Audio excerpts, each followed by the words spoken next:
Welcome to our new session of KCC tutorials. So students, आज हम लोग 10वीं कक्षा का हिंदी लोक भारती का 9वां पाठ जब तक जिंदा हूँ लिखता रहूँ ये पढ़ने जा रहे हैं, जो लिखा गया है विश्वनाथ प्रसाद तिवारी इनके द्वारा। ये जो विश्वनाथ प्रसाद तिवारी है ये अमृतलाल नागर जी से बातचीत करते हुए उन्हें सवाल पूछते हैं उनके लेखन के बारे में। ये भी लेखक है अमृतलाल नागर जी, बहुत प्रसिद्ध लेखक है ये। तो इनके साथ बातचीत करते हुए उन्होंने जो बातें बताई, इन सभी का डिस्कशन, कन्वर्सेशन, बातचीत इस लेसन में हमें पढ़नी है। तो ये जो पाठ है, ये बातचीत किसने लिखी है? विश्वनाथ प्रसाद तिवारी अमृतलाल नागर जी से बात करते हुए इन्होंने ये लिखा है, जो आज हम पढ़ने वाले हैं। तो वीडियो स्टार्ट करने से पहले आपको एक रिक्वेस्ट है कि आपको अगर हमारे वीडियोस अच्छे लगते हो, इसका फ़ायदा होता हो, तो इसे ज़्यादा से ज़्यादा लाइक, शेयर और कमेंट कीजिए और हमारे चैनल को सब्सक्राइब कीजिए। तो चलिए शुरू करते हैं।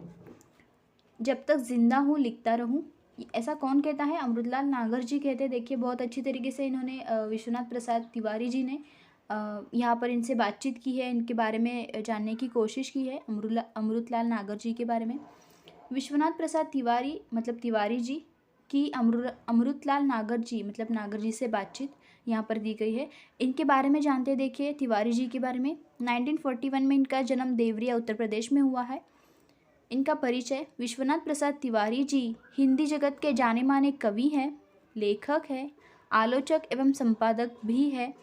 आप देश, काल और वातावरण के प्रति सजग और संवेदनशील रचनाकार है। इनकी प्रमुख कृतियाँ मतलब इन्होंने क्या क्या लिखा है अभी तक देखिए। फिर भी कुछ रह जाएगा, ये कविता संग्रह इनका प्रसिद्ध है। अज्ञेय पत्रावली ये निबंध प्रसिद्ध है। अंतहीन आकाश यात्रा पर लिखा गया है, ये लेखन है।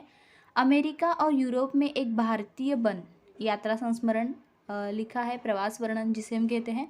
अस्ति और भवती ये आत्मकथा है उनकी। बातचीत ये साक्षात्कार संग्रह इनके प्रसिद्ध है।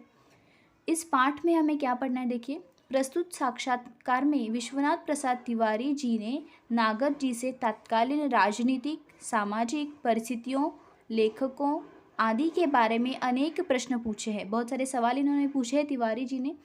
और तब की तत्कालीन राजनीतिक और सामाजिक परिस्थिति कैसी थी, उस टाइम के लेखक कौन थे, कौन प्रसिद्ध थे, कौन कैसे लेखन करते थे, ये सभी बातें भी इन्होंने पूछी थी। बहुत अच्छी तरीके से जानकारी नागर जी बता रहे हैं। इन सभी का जीवन एवं लेखन पर कितना और किस तरह का प्रभाव पड़ा, इसे साक्षात्कार के माध्यम से जानने का प्रयास यहाँ पर किया गया है। तो चलिए शुरू करते हैं हम। विश्वनाथ प्रसाद तिवारी मतलब तिवारी जी की अमृतलाल नागर जी से बातचीत। देखिए तिवारी जी पूछते हैं, नागर जी, मैं आपको आपके लेखन के आरंभ काल की ओर ले चलना चाहता हूँ। लेखन के आरंभ काल की मतलब जब से इन्होंने लेखन करना शुरू किया था उस टाइम पे इनको लेना चाह रहे हैं। जिस समय आपने लिखना शुरू किया उस समय का साहित्यिक माहौल क्या था? साहित्यिक माहौल क्या था मतलब कौन कैसे लेखन करता था, क्या क्या साहित्य नए बनते थे, उपन्यास, कविता संग्रह, कथा, आत्मकथा, ये सभी जो बातें ये कैसी होती थी, कौन कौन सा साहित्य बनता था, साहित्यिक माहौल क्या था, किन लोगों से प्रेरित होकर आपने लिखना शुरू किया और क्या आदर्श थे आपके सामने, ऐसा सवाल तिवारी जी ने पूछा है। देखिए तिवारी जी अभी पूछते हैं तो नागर जी जवाब देते हैं इनके सवाल का। लिखने से पहले तो मैंने पढ़ना शुरू किया था, क्योंकि इंसान तभी लिख सकता है जब वो कुछ जानता हो। पढ़ना बहुत ज़रूरी होता है, पढ़ने के कारण ही हमें बहुत सी जानकारी मिलती है, हम थोड़ा ज्ञान बढ़ता है हमारा जब हम पढ़ते हैं। तो ये क्या कह रहे, देखिए नागर जी पहले ही वाक्य में इन्होंने बहुत अच्छा हमें सीख दी है कि लिखने से पहले तो मैंने पढ़ना शुरू किया था। पढ़ना बहुत ही इम्पोर्टेंट है, पढ़ने से हमें ज्ञान प्राप्त होता है, अनुभव मिलते हैं। किताबें जो होती है ये हमें अनुभव बताती है, बहुत सारा अच्छी बातें किताबों में होती है बहुत सारी। आरंभ में कवियों को ही अधिक पढ़ता था। देखिए नागर जी कह रहे हैं कि मैंने पहले कविताओं को पढ़ा है ज़्यादा। स्नेही जी, अयोध्या सिंह उपाध्याय की कविताएं ज़्यादा पढ़ी है। छापे का अक्षर मेरा पहला मित्र था। घर में 2 पत्रिकाएं मंगाते थे मेरे पितामह। देखिए क्या कह रहे हैं नागर जी कि हमारे घर में 2 पत्रिकाएं आती थी। 2 पत्रिकाएं हमारे पिताजी, पितामह मतलब पिताजी मंगाते थे। एक सरस्वती और दूसरी गृहलक्ष्मी, ये 2 पत्रिकाएं इनके घर पर आती थी हर रोज़। उस समय हमारे सामने प्रेमचंद का साहित्य था। बहुत ही बड़े और प्रसिद्ध लेखक है हिंदी के प्रेमचंद। इनका साहित्य मतलब इनका लेखन हमारे सामने था। कौशिक का था, कौशिक का भी था। आरंभ में बंकिम के उपन्यास पढ़े। बंकिम चंद्र चटर्जी के उपन्यास भी बड़े अच्छे हैं पढ़ने के लिए, बहुत सारा ज्ञान इनसे हमें मिलता है। शरद चंद्र को बाद में प्रभात कुमार मुखोपाध्याय का कहानी संग्रह देशी और विलायती 1930 के आसपास पढ़ा। ये बहुत सारे अच्छी अच्छी किताबें इन्होंने पढ़ी है। देखिए ये बता रहे हैं कि बंकिम के उपन्यास पढ़े हैं, शरद चंद्र के भी किताबें पढ़ी है इन्होंने। प्रभात कुमार मुखोपाध्याय का भी कहानी संग्रह जो देशी और विलायती है ये भी इन्होंने पढ़ा है। उपन्यासों में बंकिम के उपन्यास 1930 में ही पढ़ डाले। आनंद मठ बहुत ही प्रसिद्ध ऐसा उपन्यास है इनका, बंकिम चंद्र चटर्जी का आनंद मठ। देवी चौधरानी और एक राजस्थानी थीम पर लिखा हुआ उपन्यास उसी समय पढ़ा था। ये आनंद मठ और देवी चौधरानी ये बंकिम चंद्र चटर्जी द्वारा लिखित उपन्यास है, तो ये भी उन्होंने पढ़ा था। तिवारी जी पूछते देखिए आगे, क्या यही लेखक आपके लेखन के आदर्श है, मतलब आपके आइडल्स है ये लेखन में? तो नागर जी कहते हैं नहीं, कोई आदर्श नहीं है, केवल आनंद था पढ़ने का, मतलब इनको केवल पढ़ना था। सबसे पहले कविता फूटी साइमन कमीशन के बहिष्कार के समय। तो ये कह रहे हैं कि साइमन कमीशन का जब बहिष्कार हुआ था तब सबसे पहले कविता फूटी थी। 1928 से 1929 में लाठीचार्ज हुआ था। ये इतिहास की एक बहुत मतलब ब्लैक डे जिसे हम कह सकते हैं, बहुत बुरी एक घटना है जब लाठीचार्ज हुआ था। साइमन कमीशन के विरोध में ये लाठीचार्ज हुआ था। लाला लाजपत राय पर ये लाठीचार्ज किया गया था। इतिहास में ये सभी बातें हमने पढ़ी हैं कि साइमन कमीशन एक कमीशन था जो भारत देश पर नज़र रखने वाला था, और इस आयोग में एक भी भारतीय सदस्य नहीं था। पूरे भारत में इसके कारण विरोध हो रहा था कि इसमें एक ना एक भारतीय सदस्य को स्थान मिलना चाहिए इस आयोग में। तो इसी के कारण बहिष्कार हुआ था और लाठीचार्ज किया गया था लोगों पर। तो लाला लाजपत राय पर भी लाठीचार्ज किया गया था, अंग्रेज़ों ने उन पर लाठी चलाई थी। तो इस समय इनकी कविता आई थी। इस अनुभव से ही पहली कविता फूटी थी, मतलब इन्होंने पहली कविता लिखी थी।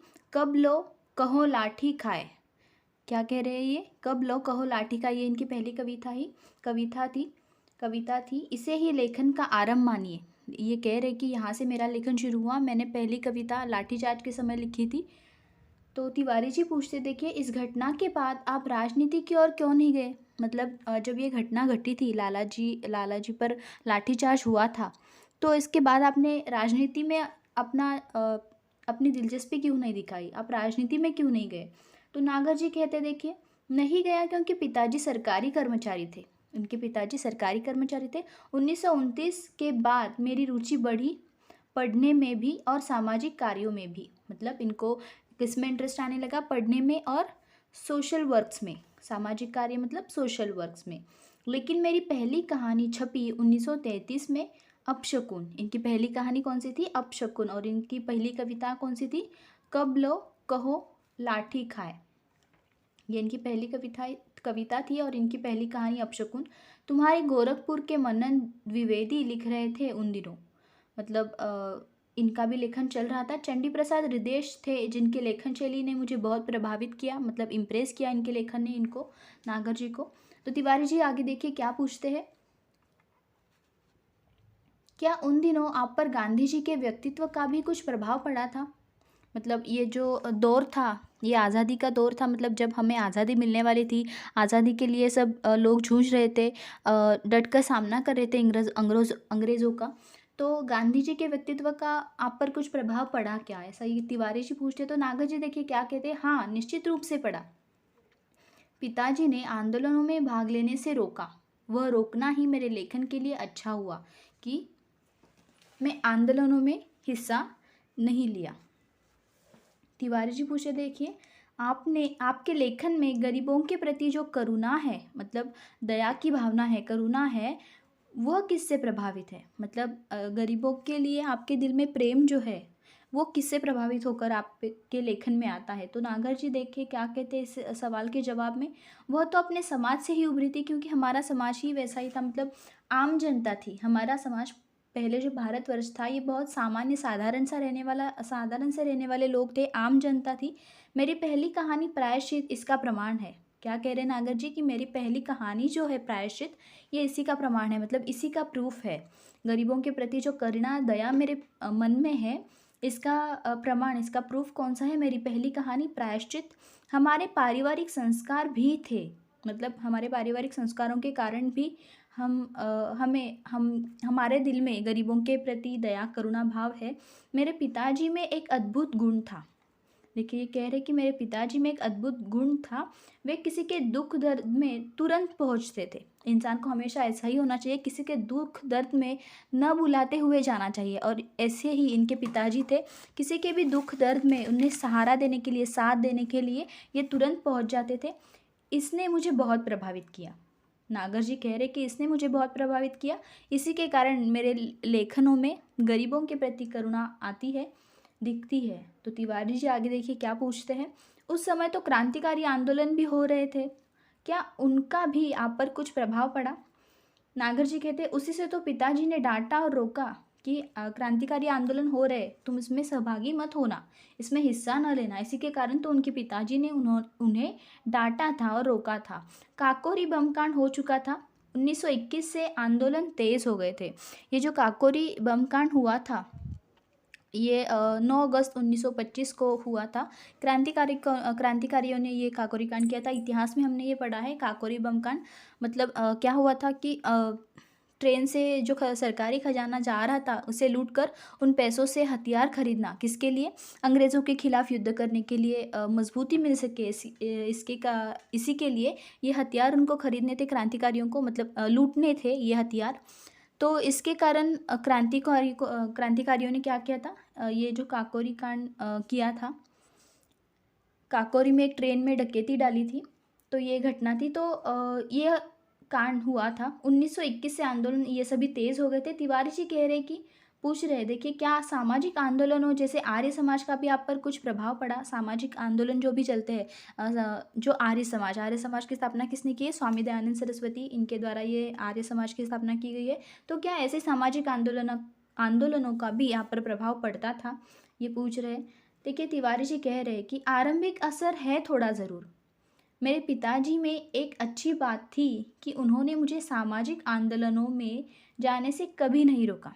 इनके पिताजी ने जो राजनीतिक आंदोलन है इससे जाने में रोका ज़रूर, लेकिन सामाजिक आंदोलनों में जाने से कभी नहीं रोका। ये इनके पिताजी की अच्छी बात ये बता रहे हैं नागर जी। जवाहरलाल नेहरू से मेरी भेंट 1933 में हुई। देखिए नागर जी अपनी यादें बता रहे हैं, जवाहरलाल नेहरू से मिले थे 1933 में। उनकी माँ मेडिकल कॉलेज में दाखिल थी और उसी समय मेरा छोटा भाई भी वहाँ दाखिल था, मेडिकल कॉलेज में एडमिट थे ये दोनों, उनकी माँ और नागर जी का भाई। नेहरू जी जेल में थे, उनकी माँ के पास कुछ कश्मीरी लोगों को छोड़कर कोई आता जाता नहीं था। ऐसी व्यवस्था की गई थी कि उनके पास कोई आ जा नहीं सकेगा, सिर्फ कुछ कश्मीरी लोग उनके पास जा सकते थे। मैं उनकी माता जी के पास रोज़ जाता था। पंडित जी जब जेल से छूटे तो मेरी उनसे वही भेंट हुई जो प्राय होती रहती थी, मतलब अक्सर होती रहती थी, ज़्यादातर होती रहती थी इनकी भेंट पंडित जी से। उनसे खूब बातें होती थी, हर तरह की बातें उनसे किया करते थे हम दोनों। अपनी यादें नागर जी बता रहे जवाहरलाल नेहरू के साथ। तिवारी जी पूछते देखिए आपका पहला उपन्यास कौन सा है? नागर जी कहते हैं कि पहला उपन्यास लिखा 1944 में महाकाल, जो छपा 1946 में, बंगाल से लौटकर इसे लिखा था। देखिए कह रहे कि इनका पहला उपन्यास कौन सा है? उपन्यास मतलब जिसे हम कादम्बरी कहते हैं, नॉवेल। तो ये इनका पहला था महाकाल, जो 1946 में छपा और लिखकर पूरा हुआ 1944 में। तो बंगाल से लौटने के बाद इन्होंने इसे लिखा था नागर जी ने। तिवारी जी क्या पूछ रहे देखिए, क्या यही बाद में भूख के नाम से प्रकाशित हुआ? नागर जी ने तुरंत जवाब दिया हाँ, इस महाकाल ये जो इनका उपन्यास है ये बाद में भूख के नाम से प्रकाशित किया गया। तिवारी जी पूछते हैं नागर जी आप अपने समय के और कौन कौन से लेखकों के संपर्क के प्रभाव में हैं?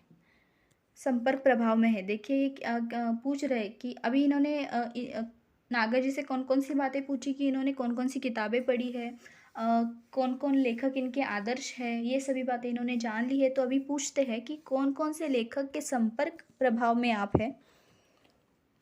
तो नागर जी कहते थे कि बहुत सारे अच्छे अच्छे लेखक इन्होंने बताए हैं जो जिनको ये जानते थे, मानते थे। जगन्नाथ दास रत्नाकर, गोपाल राय गहमरी, प्रेमचंद, किशोरीलाल गोस्वामी, लक्ष्मीधर वाजपेयी आदि के नाम याद आते हैं। माधव शुक्ल हमारे यहाँ आते थे। वे अजानुबाहु थे। अजानुबाहु मतलब क्या? जिनके हाथ घुटनों तक आते हैं उनको अजानुबाहु कहते हैं। ये एक वीरता का लक्षण है। अजानुबाहु होना मतलब ये एक वीरता का लक्षण है। जिनके हाथ घुटनों तक आते हैं उन्हें अजानुबाहु कहते हैं। ये जो माधव शुक्ल थे ये अजानुबाहु थे। ये कह रहे नागर जी ढीला कुर्ता पहनते थे और कुर्ते की जेब में जालियनवाला बाग की खून सनी मिट्टी हमेशा रखते थे। जालियनवाला बाग ये जो ऐतिहासिक घटना है ये भी काला दिन जिसे हम कह सकते हैं ऐसी है जो हुई थी इतिहास में। जनरल डायर ने ऑर्डर दी थी शूटआउट के, तो 400 से ज़्यादा लोगों को जालियनवाला बाग में मार दिया गया था। ये एक बुरी घटना थी जो पंजाब में घटी थी। तो इस यहाँ पर जो जालियनवाला बाग हत्याकांड हुआ था, इस खून से सनी हुई मिट्टी ये हमेशा रखा करते थे अपनी जेब में। कौन? ये माधव शुक्ल जो थे, जो नागर जी के यहाँ आते थे। ये अजानुबाहु थे, ढीला कुर्ता पहनते थे और कुर्ते की जेब में ये क्या रखते थे? जालियनवाला बाग की खून सनी मिट्टी हमेशा रखा करते थे। 1931 से 37 तक मैं प्रतिवर्ष कोलकाता जाकर शरत चंद्र से मिलता रहा। उनके गांव भी गया। ये भी बहुत अच्छे लेखक है शरत चंद्र। इनकी किताबें भी बहुत सारी प्रसिद्ध हैं। तिवारी जी पूछते देखिए पुराने साहित्यकारों में आप किसको अपना आदर्श मानते हैं? तो नागर जी ने जवाब दिया है तुलसीदास को तो मुझे घुट्टी में पिलाया गया है। तुलसीदास को ये अपना आदर्श मानते हैं। बाबा शाम को नित्य प्रति रामचरितमानस मुझसे पढ़वा कर सुनते थे। रामचरितमानस तुलसीदास इनके द्वारा लिखा गया है, ये हमने देखा था। श्लोक ज़बरदस्ती याद करवाते थे। रामचरितमानस के जो श्लोक है ये ज़बरदस्ती याद करवाते थे नागर जी के पिताजी। देखिए तिवारी जी पूछ रहे हैं नागर जी आपने खंजन नयन में सूरदास के चमत्कारों का बहुत विस्तार से वर्णन किया है। इनकी ये जो किताब है खंजन नयन, इसमें सूरदास के जो चमत्कार है इनका विस्तार से वर्णन इन्होंने किया है नागर जी ने। क्या इन पर आपका विश्वास है? नागर जी कहते हैं देखिए नेत्रहीनों के चमत्कार हमने बहुत देखे हैं। जो नेत्रहीन होते हैं उनकी आंखें तो नहीं होती, लेकिन इनको एक अलग सेंस दिया हुआ होता है। अलग सेंस इनको खास करके होता है। उनकी भविष्यवाणियाँ कभी कभी बहुत सच होती है। सूर्य पंचशती के अवसर पर काफ़ी विवाद चला था कि सूर्य जन्मांध थे या नहीं। सूर्य जन्मांध थे या नहीं, सवाल यह है कि देखता कौन है। सूर्य पंचशती एक होता है कार्यक्रम जिसमें विवाद चला था कि सूर्य जो है ये जन्मांध थे या नहीं, मतलब जो भी सूर्य होते हैं ये अंधे होते हैं या नहीं। सवाल ये था कि देखता कौन है, आँख या मन? आँख या मन, कौन देखता है? आँख माध्यम है, देखने वाला तो मन है। हम किससे देखते हैं? हम आँखों से देखते हैं, लेकिन आँखें दिखती नहीं। मतलब आँखों से सिर्फ हम देख सकते हैं, लेकिन इसको जानना, पहचानना, समझना ये काम कौन करता है? मन करता है। तो इनडायरेक्टली ये बात है कि जो भी चीज़ें हम अपने आसपास देखते हैं ये कौन देखता है? हमारा मन देखता है। आँख तो माध्यम है इसे देखने का। ये सभी चीज़ें हमारे जो आसपास है इसे देखने का माध्यम आँख है, लेकिन असल में देखता कौन है? देखने वाला मन है। नागर जी ने कितना अच्छा जवाब दिया है देखिए, आँख माध्यम है, देखने वाला तो मन है। तिवारी जी ने पूछा है आपने क्या कभी अपने लिखने की सार्थकता की परख की है? परख मतलब इसको परखा है कभी? तो नागा जी कहते हैं हाँ, मेरे पास बहुत से पत्र आते हैं मेरे उपन्यासों के बारे में, खास तौर से जिनसे पाठकीय प्रतिक्रियाओं का पता चलता है। पाठकीय प्रतिक्रिया मतलब बड़े पैमाने पर ये पैसेजेस में लिखते हैं। पाठकीय प्रतिक्रिया मतलब अच्छा सा रिस्पॉन्स, फीडबैक ये देते थे। इनके पास जो पत्र आते थे इनके लेखन के बारे में फीडबैक दिया करते थे लोग। तो तिवारी जी आगे पूछ रहे देखिए, नागर जी आपने भ्रमण तो काफ़ी किया है। भ्रमण मतलब आपने बहुत सारा ट्रैवलिंग किया है, आप बहुत जगह पर घूमे हैं। तो नागर जी कहते हैं हाँ, पूरे अखंड भारतवर्ष का, भारतवर्ष मतलब पूरा भारतवर्ष जो पहले हुआ करता था आज़ादी के पहले, जो भारत देश था वो बहुत बड़ा था तो इसे भारतवर्ष कहा जाता था। नागर जी कह रहे कि हाँ, मैंने पूरे भारतवर्ष की यात्रा की है, अखंड भारतवर्ष की यात्रा की है, पेशावर से कन्याकुमारी तक, बंगाल से कश्मीर तक। इन यात्राओं का यह लाभ हुआ कि मैंने कैरेक्टर बहुत देखे। कैरेक्टर मतलब चरित्र। बहुत सारे लोगों को मिलना होता है। अभी जब हम ट्रैवलिंग करते हैं तो बहुत सारे लोग हमारे बातचीत में आते हैं, हमारी लाइफ में आते हैं, बातें हम उनसे करते हैं, कुछ सीखते हैं, कुछ सिखाते हैं। तो बहुत सारे कैरेक्टर हमें देखने को मिलते हैं, सीखने को मिलते हैं, ऑब्जर्वेशन हम करते हैं। तो ये भी नागर जी भी वही कह रहे कि इन यात्राओं का यह लाभ मुझे हुआ कि मैंने बहुत सारे कैरेक्टर्स देखे, चरित्र देखे और उनके मनोविज्ञान को भी समझने का मौका मिला। मतलब मनोविज्ञान मतलब साइकोलॉजी, उनकी साइकोलॉजी को भी समझने का मुझे मौका मिला। देखिए तिवारी जी आगे क्या पूछते हैं, अपने समय के लेखकों में आप किन्हें पसंद करते हैं? तो नागर जी ने जवाब दिया है, अगर दिल से पूछो तो एक ही आदमी, उसे बहुत प्यार करता हूँ। कौन से ये लेखक है जिन्हें नागर जी पसंद करते हैं? देखिए वो है रामविलास शर्मा। इनको ये बहुत ज़्यादा पसंद करते हैं। प्रभात कुमार मुखोपाध्याय का संग्रह देशी और विलायती अगर मिल जाए तो फिर पढ़ना चाहूँगा। नागर जी कहते हैं कि इनका ये जो प्रभात कुमार मुखोपाध्याय का संग्रह है देशी और विलायती, ये अगर मुझे कहीं मिल जाए तो मैं पढ़ना चाहता हूँ। बदलते हुए भारतीय समाज के सुंदर चित्र है उसकी कहानियों में। बदलता हुआ भारतीय समाज, आज़ादी के पहले और आज़ादी के बाद और अब तक कैसे बदलाव भारतीय समाज में आए, इन सभी बातों का वर्णन इसमें बताया गया है, इन कहानियों में बताया गया है। टॉल्स्टॉय और चेखव की रचनाएं भी मुझे प्रिय है। नागर जी ने जवाब दिया है कि इनको क्या क्या पढ़ना है अभी और इनको क्या क्या पसंद है। तिवारी जी कहते देखिए क्या पूछ रहे हैं तिवारी जी, आपने तो पत्रों का भी बहुत संकलन किया है। संकलन मतलब इकट्ठा करना, संकलन करना। नागर जी कहते हैं हाँ बहुत। पत्रों का संग्रह भी काफ़ी है लेकिन वह व्यवस्थित नहीं है। मैंने प्रत्येक जाति के रीति रिवाज भी इकट्ठे किए हैं। प्रत्येक जाति के रीति रिवाज मतलब जो भी रूल्स रेगुलेशंस होते हैं ये सभी इकट्ठे इन्होंने किए हैं। इसके लिए घूमना बहुत पड़ता है। अगर हमें इन्फॉर्मेशन कलेक्ट करनी है तो घूमना बहुत पड़ता है, बहुत सारी जगहों पर जाना पड़ता है, इसे पढ़ना पड़ता है, फिर इसे इकट्ठा करना पड़ता है। बड़े बूढ़ों से सुनकर भी बहुत कुछ प्राप्त किया है। जो मौखिक हम कह सकते हैं, मौखिक साहित्य जिसे कहते हैं, बड़े बूढ़ों से सुनकर हम कुछ लिखते हैं तो उसे मौखिक साहित्य कहते हैं। गदर के फूल के लिए मुझे बहुत लोगों से मिलना जुलना पड़ा। लोगों अगर एक लेखक होता है, अगर उसे कुछ लिखना है तो उसे पहले अनुभव इकट्ठे करने पड़ते हैं, बहुत सारी बातें सीखनी पड़ती है, पहले पढ़ना पड़ता है, खुद कुछ समझना पड़ता है, अनुभव इकट्ठे करने पड़ते हैं, तभी कुछ लिख सकते हैं। तो लोगों से मिलना पड़ता है, चरित्र समझने पड़ते हैं, ये सभी बातें लेखक को करनी होती है। यही बता रहे नागर जी। तिवारी जी पूछ रहे देखिए, आपने अपने उपन्यासों के लिए फील्ड वर्क बहुत किया है। फील्ड वर्क मतलब कहीं जाकर पूछना, पूछताछ करना, उस जगह की इन्फॉर्मेशन लेना, इकट्ठा करना, उस लोगों के बारे में जानना, उनका चरित्र जानना, पहचानना, ऑब्जर्वेशन करना, उसको फील्ड वर्क कहते हैं। मतलब किसी जगह पर जाकर जानकारी हासिल करना। तो ये कह रहे कि तिवारी जी पूछ रहे कि आपने फील्ड वर्क बहुत किया है। तो नागर जी कहते हैं हाँ बहुत करना पड़ा है। नाचो बहुत गोपाल के लिए सफाई कर्मियों की बस्तियों में जाना पड़ा, उनके रीति रिवाजों का अध्ययन करना पड़ा। देखिए लेखक होने के बावजूद भी इन्हें बहुत सारा काम फील्ड वर्क करना पड़ता है। सफाई कर्मियों की बस्तियों में इनको जाना पड़ा। नाचो बहुत गोपाल इनका जो लेखन है इसके लिए उनके रीति रिवाजों का अध्ययन उन्हें करना पड़ा। तिवारी जी पूछ रहे देखिए, नागर जी क्या आप मन और प्राण को अलग अलग मानते हैं? मन और प्राण को अलग अलग मानते हैं ये पूछ रहे। नागर जी कहते हैं कि हाँ, प्राण को मन से अलग करना ही पड़ेगा। प्राण और मन ये दोनों अलग बातें हैं। मन की गति आगे तक है। हमारा जो मन होता है ये बहुत तेज़ होता है, इसकी गति बहुत ज़्यादा होती है, ये कहीं कहीं के भी विचार कर सकता है। इसकी गति बहुत ज़्यादा होती है, आगे तक होती है। प्राण को वहाँ तक खींचना पड़ता है। हमें इतनी शक्ति, इतनी ताकत पैदा करनी पड़ती है कि हमारे प्राण वहाँ तक खींचे चले जाए अपने सपने पूरे करने के लिए। जो भी अरमान हमारे मन में है ये पूरे पूरे करने के लिए प्राण को वहाँ तक खींचना पड़ता है।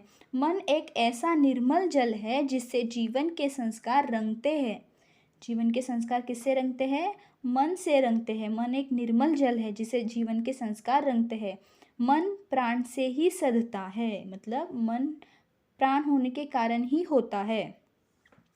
तिवारी जी देखिए क्या कह रहे हैं, सुर में आप मन को ही पकड़ा है, आपने मन को ही पकड़ा है। नागर जी कहते हैं हाँ, सूर ने एक जगह लिखा है, मैं दसों दिशाओं में देख लेता हूँ, जब पूरी प्राण शक्ति एक जगह केंद्रित होगी तो इंट्यूटिव आई बनाएगी।